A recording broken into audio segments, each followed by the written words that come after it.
우리 사도신경으로 신앙 고백 드리시겠습니다. 나는 전능하신 아버지 하나님 천지의 창조주를 믿습니다. 나는 그의 유일하신 아들 우리 주 예수 그리스도를 믿습니다.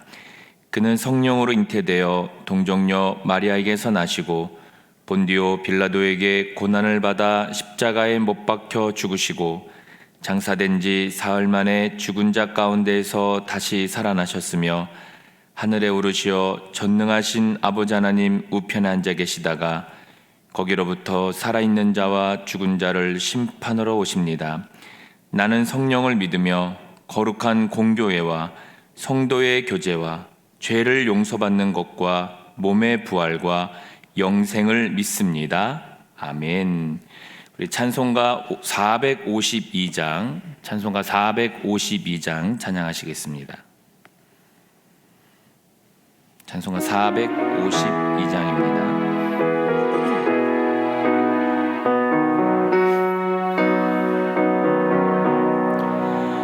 내 모든 소원 기도의 제목 예수님 닮기 원함이라.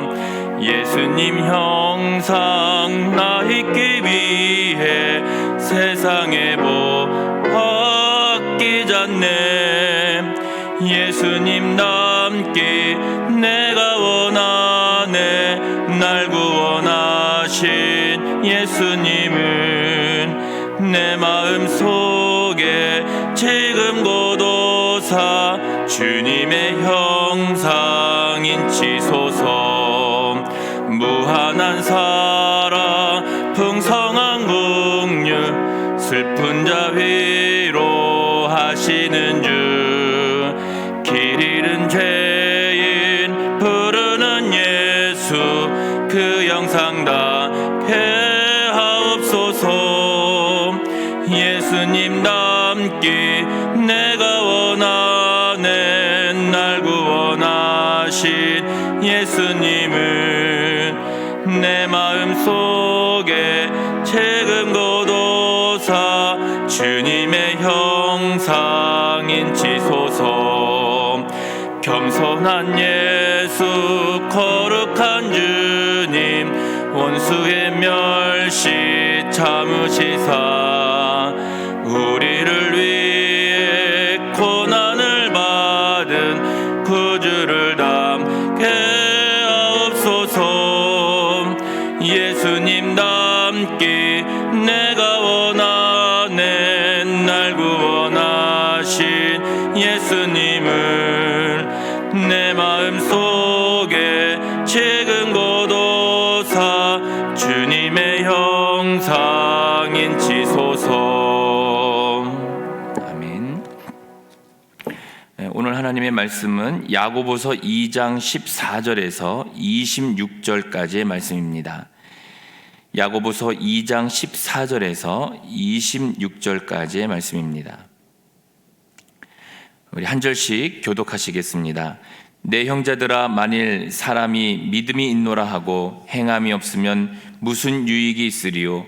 그 믿음이 능히 자기를 구원하겠느냐? 만일 형제나 자매가 헐벗고 일용할 양식이 없는데 너희 중에 누구든지 그에게 이르되 평안히 가라 덥게 하라 배부르게 하라 하며 그 몸에 쓸 것을 주지 아니하면 무슨 유익이 있으리요? 이와 같이 행함이 없는 믿음은 그 자체가 죽은 것이라. 어떤 사람은 말하기를 너는 믿음이 있고 나는 행함이 있으니 행함이 없는 내 믿음을 내게 보이라. 나는 행함으로 내 믿음을 내게 보이리라 하리라. 내가 하나님은 한 분이신 줄을 믿느냐? 잘 아는도다. 귀신들도 믿고 떠느니라. 아 허탄한 사람아 행함이 없는 믿음이 헛것인 줄을 알고자 하느냐? 우리 조상 아브라함이 그 아들 이삭을 제단에 바칠 때에 행함으로 의롭다 하심을 받은 것이 아니냐? 내가 보거니와 믿음이 그의 행함과 함께 일하고 행함으로 믿음이 온전하게 되었느니라. 이에 성경에 이른바 아브라함이 하나님을 믿으니 이것을 의로 여기셨다는 말씀이 이루어졌고 그는 하나님의 보시라 칭함을 받았나니. 이로 보건대 사람이 행함으로 의롭다 하심을 받고 믿음으로만은 아니니라. 또 이와 같이 기생라합이 사자들을 접대하여 다른 길로 나가게 할 때에 행함으로 의롭다 하심을 받은 것이 아니냐. 같이 읽습니다. 영혼 없는 몸이 죽은 것 같이 행함이 없는 믿음은 죽은 것이니라. 아멘. 기도하겠습니다. 좋으신 아버지 하나님, 은혜를 감사합니다. 지난 간밤에도 저희들을 주님 품 안에서 편히 쉬게 해주시고 또 이 새벽에도 저희들을 주 앞에 불러주심을 감사합니다. 물을 떠난 고기가 살 수 없음 것 같이 저희가 주의 은혜가 없이는 한순간도 살 수 없음을 고백합니다. 이 새벽에도 말씀과 기도 가운데 저희들을 만나주시며 주의 성령으로 충만케 하여 주옵소서. 오늘 한 날도 주님과 더불어 동행하게 하시고 주를 기쁘시게 하는 한 날 되게 하여 주옵소서. 주님께 감사의 예물을 올려드립니다. 또 1000번째 예물을 올립니다. 하나님 아버지, 또 믿음으로 순종으로 감사로 드리는 예물을 주님이 기뻐 받으시며 약속하신 하늘의 복과 땅의 복으로 충만하게 채워 주옵소서. 주의 은혜로 종의 가정들을 형통케 해주시며 그 자녀들을 축복하여 주옵소서. 예수님의 이름으로 축복하며 기도하옵나이다. 아멘. 이 새벽에도 주의 은혜와 축복이 함께 하시기를 축원합니다. 우리가 이제 신앙생활을 할 때에 이제 어려운 것 중에 하나가 바로 죄의 문제입니다. 사실 죄라는 것이 얼마나 강력하고 또 교활한지 모릅니다. 근데 이제 우리가 신앙생활하면서 죄라는 것이 얼마나 무서운지에 대해서 신자들이 그렇게 생각보다 깊게 생각하지 않는 것 같습니다. 이 죄라는 것이 참 얼마나 무서운가 하는 것 중에 하나가 뭐냐면은 우리들의 믿음의 변질을 갖고 온다는 것입니다. 이제 성경에 보면은 이제 그런 경고들이 참 많이 있습니다. 대표적인 게 이제 마태복음 7장에 보면 내가 주의 이름으로 귀신을 쫓아내며 내가 주의 이름으로 선지자 노릇하지 않나이까 이렇게 말을 했는데도 주님은 뭐라 그랬냐면 나 너 누군지 모른다 이렇게 얘기하는 거예요. 본인은 믿음의 사람이라고 생각한 거예요. 신앙생활을 잘했다, 믿음을 잘했다 이렇게 생각을 했는데 주님이 난 너 누군지 모른다 이렇게 이제 얘기하신 겁니다. 그러니까 이 죄는 우리 자신을 속일 수 있어요. 그러니까 우리가 믿음 생활을 하는데 믿음 생활을 잘하는 것처럼 속일 수 있다는 것입니다. 저도 이제 평생 이제 목회자로 살아가는데 목회자는 다 믿음이 좋을까요? 여러분들이 보실 때는 어떠세요? 목사님들은 다 믿음이 좋고 다 존경할 만한가요? 저는 이제 그 목사님들 중에서 정말 존경스럽고 도전받는 목사님들이 참 많습니다. 근데 그런 목사님들이 있는가 하면 목사님 때문에 상처받고 또 목사님 때문에 힘들게 하는 분도 있어요. 저도 목사지만은 저분이 정말 목사가 맞나? 이런 생각이 들 때가 있습니다. 목사가 그렇다면은 장로는 어떻겠습니까? 장로님들은 다 믿음이 좋은가요? 장로님들은 다 훌륭하신가요? 안 그렇습니다. 교회를 보면 정말 장로님의 그 희생과 헌신을 통해서 교회가 아름답게 부흥된 교회들이 참 많아요. 그런 훌륭한 장로님들도 많습니다. 그러나 반면에 장로님 때문에 교회에 무리를 일으키고 장로님의 교회를 힘들게 하는 장로님들도 많이 있습니다. 권사님들도 마찬가지죠. 그러니까 이런 걸 놓고 보면 우리가 외형적인 것을 가지고 신앙을 평가하기가 어렵다는 거예요. 그러니까는 마귀가 우리를 자꾸 속이는 거예요. 나는 주의 이름으로 선지자 노릇하고 주의 이름으로 귀신을 쫓아내고 그렇게 해서 내가 믿음이 좋은 것처럼 이렇게 착각하게 만드는 거예요. 자기를 속게 만드는 겁니다. 그러니까 사도 바울이 이것 때문에 고민을 많이 한 것이죠. 그래서 그가 디모데 후서에서 내가 달려갈 길을 다 달려가고 믿음을 지켰다. 오죽하면 그런 말을 했겠어요. 사도 바울은 믿음이 잃어버리거나 믿음이 변질될까 봐 그가 평생 고민했다는 거예요. 그러니까 그 문제를 가지고 씨름하고 갈등하고 그렇게 했다는 겁니다. 그러니까는 그의 마지막에 갔을 때에 내가 달려갈 길을 다 달려가고 내가 믿음을 지켰다. 내 믿음이 변질되지 않았다. 이렇게 이제 그가 고백을 하는 것입니다. 그러니까 이런 변질을 갖고 오는 게 뭐냐면 죄예요. 죄입니다. 그 죄가 참 교묘하게 우리의 삶 속의 역사에서 우리의 믿음과 신앙과 삶과 모든 것들을 변질시키고 부패시키는 겁니다. 그러니까 우리가 평생 싸워야 될 게 뭐냐면은 죄와 싸워야 합니다. 죄와 싸워야. 그런데 이 죄가 신자 안에도 있는 거예요. 예수 믿는 우리 안에도 죄가 여전히 있는데도 불구하고 우리가 이것을 가볍게 볼 때가 많습니다. 근데 그 죄가 갖고 오는 것이 믿음의 변질의 문제입니다. 오늘 우리가 읽은 이 성경에는 뭐 특별한 내용이 없을 만큼 잘 아고 평범한 내용이에요. 그런데도 불구하고 깊이 생각하지 않는 내용이기도 합니다. 자, 이제 보시면 먼저 14절에 내 형제들아 그러니까 만일하고 예를 든 거죠. 만일 사람이 믿음이 있노라 하고 행함이 없으면 무슨 유익이 있으리요? 그 믿음이 능히 자기를 구원하겠느냐. 그러니까 이 말은 믿음과 행함이 분리될 수 있다는 얘기를 하는 거예요. 그러니까 믿음과 행함이 분리돼서는 안 되는데 믿음과 행함이 분리되는 일이 있을 수 있기 때문에 이 얘기가 나온 거예요. 사람이 믿음이 있노라 하고 행함이 없는 이런 일이 있다는 거예요.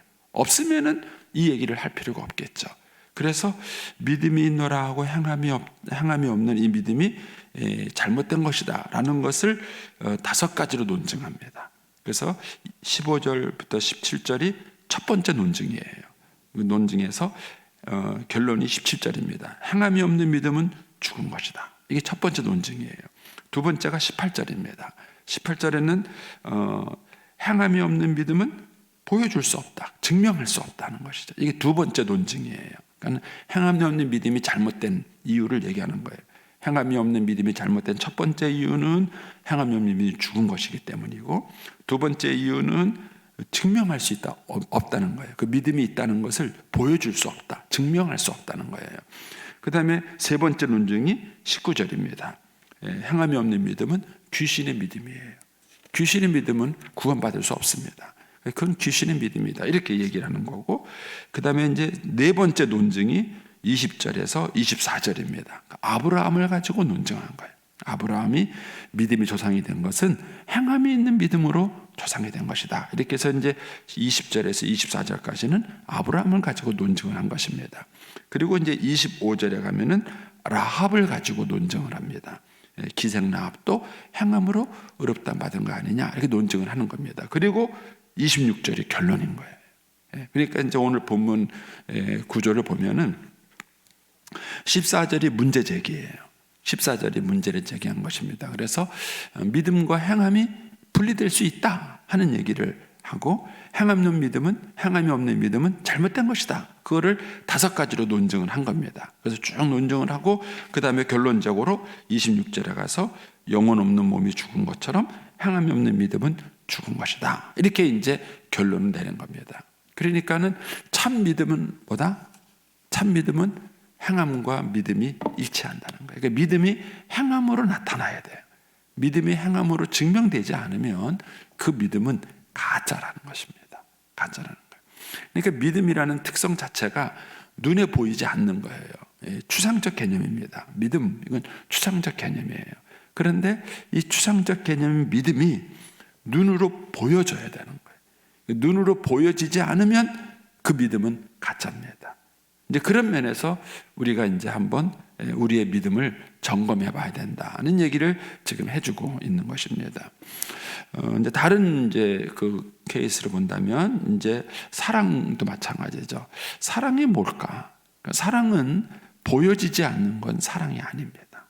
보여지지 않는 거는 하나님이 세상을 이처럼 사랑하셨어요. 그래서 어떻게 하셨습니까? 독생자를 주셨어요.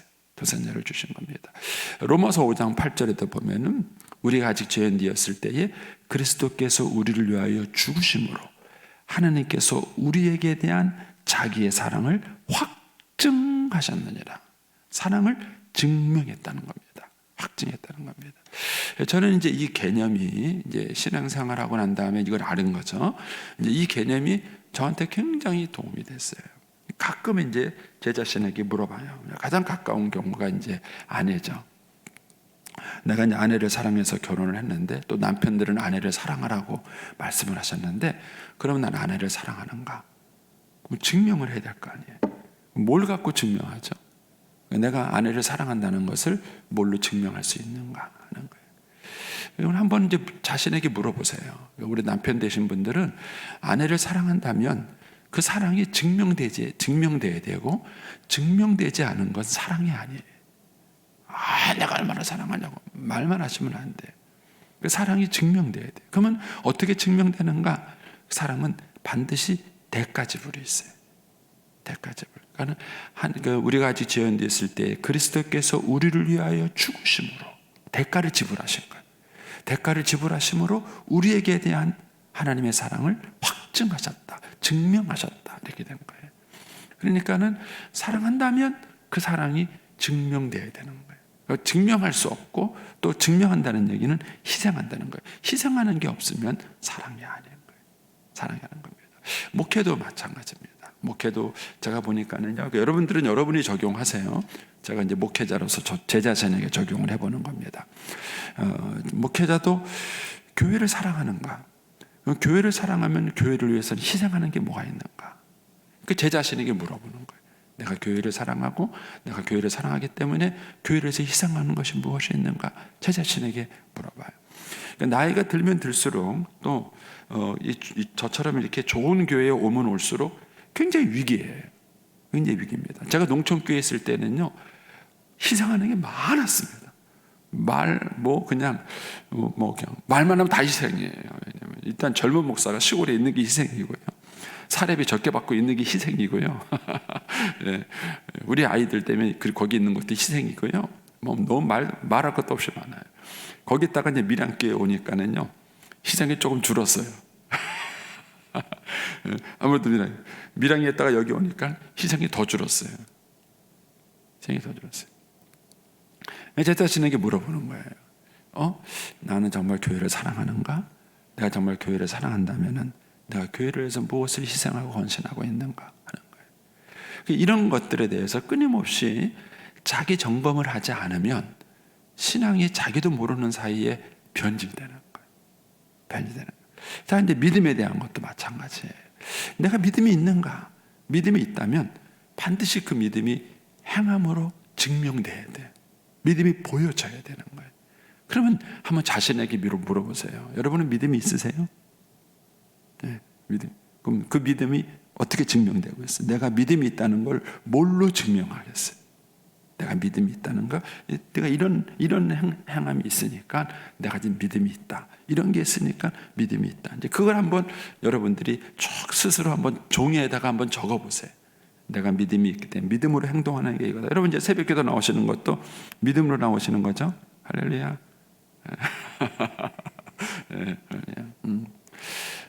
제가 이제 고민이 많아요. 이제 교인들한테 제가 이제 스트레스를 줄 수 있어요. 장로가 돼가지고 새벽기도도 안 나오고 장로 자격이 있냐고 말이에요. 권사가 돼서 새벽기도 안 나오고 권사 자격이 있냐고 말이에요. 이렇게 제가 설교할 수 있어요. 설교하면은 뭐죠? 계속 스트레스 받을 거예요. 새벽기도 못 나오는 장로님들, 새벽기도 못 나오는 권사님들은 스트레스 계속 받을 거예요. 좀 출석률이 느리겠죠? 근데 제 고민은 그거예요. 제 고민은 뭐냐면 그분들이 여기에 나왔는데 믿음으로 나온 거냐, 아니면 강제로 나온 거냐. 새벽기도 나왔다고 다 믿음이 있는 게 아니더라고요. 주일날 나온다고 다 믿음이 있는 게 아니더라고요. 그래서 제가 말씀드리죠. 제가 제일 위험해요. 저는 새벽기도 안 빠지잖아요. 그렇죠? 근데 그게 믿음일까요? 아니면 목사이기 때문에 어쩔 수 없는 걸까요? 만약에 제가 믿음으로 나오는 거면은 정말 저는 복받은 사람이에요. 근데 그렇지 않고 내가 목사이기 때문에 어쩔 수 없이 나오는 거다. 그러면은 나와도 헛수고하는 거예요. 행함이 없는 믿음이 헛것인 줄 아느냐? 여기서 보면은 그 14절 한번 보세요. 끝부분에 그 믿음이 능히 자기를 구원하겠느냐. 그러니까 행함이 없는 믿음, 행함으로 증명되지 않는 믿음은 자기를 구원하겠느냐 이렇게 말을 하죠. 그 다음에 16절 끝부분에 가면은 무슨 유익이 있겠느냐. 그런 믿음이, 그런 행동이 무슨 유익이 있겠느냐. 말만 하는 믿음이 무슨 유익이 있겠느냐. 그 다음에 17절에 가서는 끝부분에 죽은 것이니라 이런 말이죠. 죽은 것이니라 이런 표현이 나오죠. 20절에 가시면은요, 끝부분에 헛것인 줄 알고자 하느냐. 이 표현을 모아보세요. 이 표현을 모아보면은요, 우리가 믿음이 있다고 말하면서도 자기를 구원하지 못하는 헛된 믿음이 있고, 또 유익이 없는 믿음이 있고, 죽은 믿음이 있고, 헛것인 믿음이 있다는 거예요. 헛것인 믿음이 있다는 거예요. 이런 일들이 우리가 신앙생활을 잘한다고 말하는데도 있을 수 있다는 것입니다.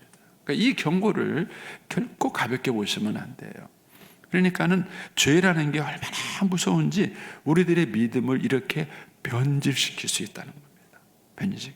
그러니까는 참 믿음이라는 것은 반드시 행함으로 나타나야 되는 겁니다.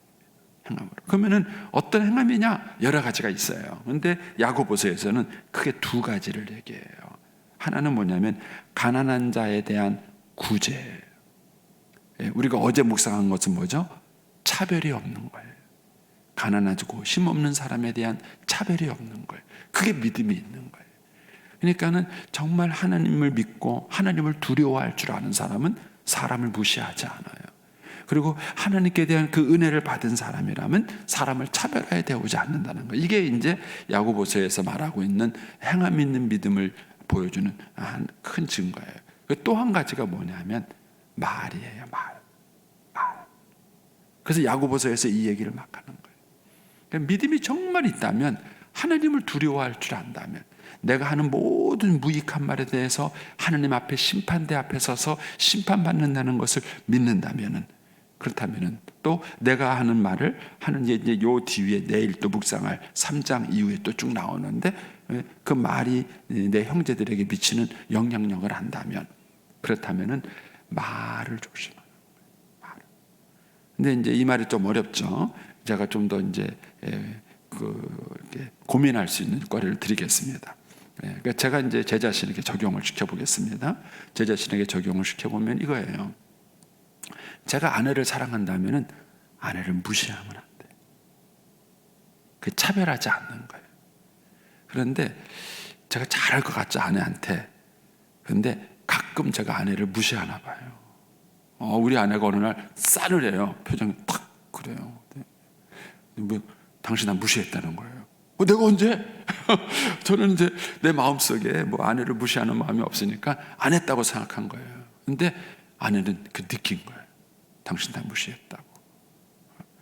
근데 그 얘기를 듣고 가만히 생각해 보면은 아내 말이 맞아요. 그렇군. 이게 뭐 잘못했구나. 그거를 순간순간 고칠 때가 있어요. 내가 정말 아내를 사랑한다면 아내를 차별하지 않아야 돼. 다르게 표현하면은 아내를 이렇게 무시해서는 안 돼요. 근데 가끔 남편들이 아내를 무시해요. 저만 그런가요? 네? 저만 그런가요? 한번 생각해 보세요. 시댁 식구들이 쫙 모였을 때 혹시 아내를 소외시키거나 무시하지는 않는가 하는 거예요. 이런 것들이 내가 아내를 사랑하는가 하는 거예요. 두 번째는 말이에요. 말이라 그랬죠? 제가 정말 아내를 사랑한다면 아내에 대한 내 말이 조심스러워야 돼. 아무리 아내지만 말이 조심스러워야 돼. 그런데 가끔 보면은, 가끔이에요, 가끔. 내가 말을 조심하죠. 여러분, 교회도 어떻다고 생각하십니까? 여러분, 교회 안에서도 마찬가지예요. 믿음이 있다는 게 대체 뭐 하는 거예요? 어떤 분은 믿음이 막 있다 그러는데 말이 너무 거칠어요. 제가 볼 땐 믿음이 있는 거 아닙니다. 죄에게 속고 있는 거예요. 속고 있는 것이지 절대로 믿음 있는 사람 아닙니다. 그래서 제가 우리 한국교회는 권사님들이 문제라고 말하잖아요. 권사님들. 기도 열심히 하는 분도 권사님이시고요. 예배 잘 나오는 분도 권사님이고요. 싸움 잘하는 분도 권사님이세요. 이게 문제인 거예요. 그러니까 왜 그런가? 그거는 믿음이 증명되지 않는 거예요. 자기가 속고 있는 거예요. 자기 자신에게 속고 있는 거예요. 그래서 내가 믿음이 있다 이렇게 말을 하는데 나중에 하느님 앞에 갔을 때 하느님이 너 누군지 모른다. 왜 날 모르세요? 나 부여중앙교회 권사잖아요. 왜 나를 모르세요? 이렇게 말을 하는데도 하느님이 너 누군지 몰라. 이럴 수 있다는 거예요. 그러니까 이런 면에서 우리가 오늘 본문의 말씀을 한번 곱씹어보고 우리가 한번 깊이 한번 묵상을 하셔야 됩니다. 본문은 제가 또 설명하지 않아도 여러분들이 잘 아는 내용이라서 제가 이제 구조 설명만 했습니다. 그러니까는 큰 전제가 나온 거예요. 믿음과 행함이 분리될 수 있다. 전제가 나오고 5가지 논증을 한 겁니다. 5가지 논증을 하고 마지막 결론으로 26절에 영혼 없는 몸이 죽은 것처럼 행함이 없는 믿음은 죽은 것이다. 이렇게 이제 결론을 내린 것입니다. 그래서 이 말씀을 여러분들 다시 한번 잘 묵상을 한번 해보십시오. 그래서 정말 내 믿음이 참 믿음인가? 하나님 앞에 가서도 인정받는 믿음인가? 우리가 외형적인 것 같고 결코 만족할 수 없습니다. 저도 늘 긴장을 해요. 저도 지금까지 목회 잘 해왔는데 남은 목회도 잘했으면 좋겠고요. 은퇴도 잘했으면 좋겠고요. 죽는 모습도 아름다웠으면 좋겠고요. 저도 하나님께 이렇게 기도하고 있습니다. 하고 있고, 이것은 끊임없는 영적인 싸움입니다. 저도 그렇고 여러분들도 그렇고 끊임없는 영적인 싸움을 해서 우리가 하나님 앞에 갔을 때에 정말 우리가 믿음으로 살아온 것처럼 하나님이 잘했다 이렇게 칭찬받는 그런 믿음의 사람이 될 수 있게 되기를 축복합니다. 이제 기도하겠습니다.